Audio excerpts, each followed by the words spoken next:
I ask unanimous consent that all members have 5 legislative days within which to revise and extend their remarks and include any extraneous material on the bill under consideration.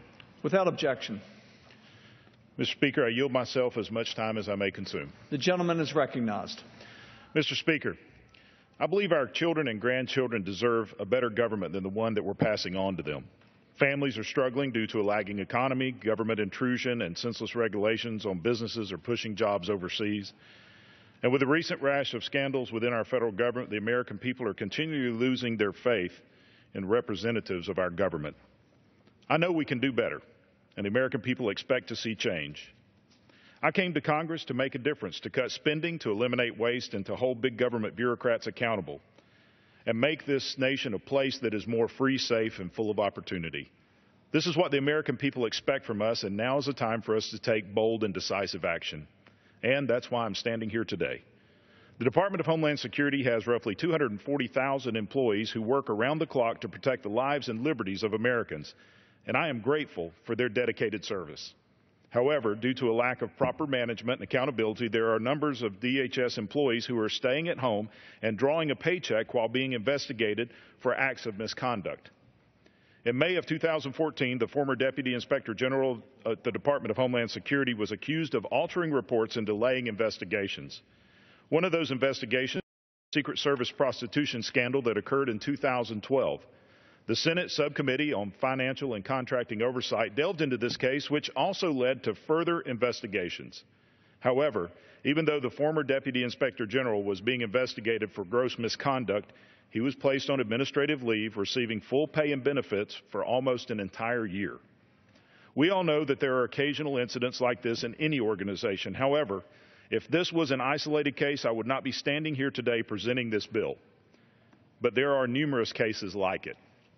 The Government Accountability Office reported that from 2011 to 2013, the Department of Homeland Security provided its employees with over 1.5 million days of paid administrative leave, equating to over $380 million in taxpayer dollars.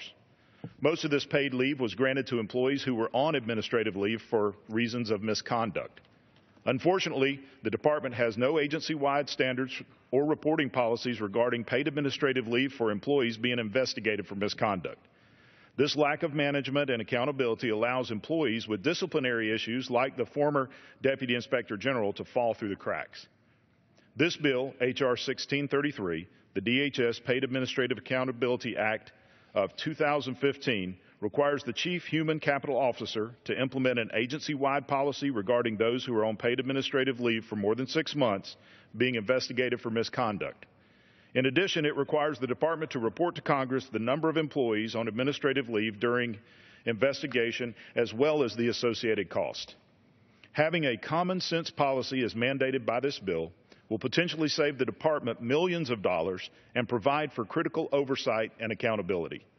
The bill will also require the Chief Human Capital Officer to submit quarterly reports to the House and Senate Homeland Security committees.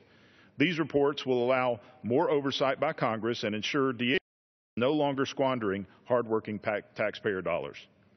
DHS must do a better job of tracking employees under investigation for misconduct and, in a timely manner, take appropriate action to hold them accountable. Employees who tarnish the department's reputation do not deserve paid vacations at taxpayer expense. Americans are tired of government carelessly giving away their future through mismanagement and thoughtless spending habits. I encourage my colleagues to support passage of H.R. 1633, a common-sense bill that will help prevent fraud, alleviate waste, and better safeguard taxpayer dollars. I reserve the balance of my time.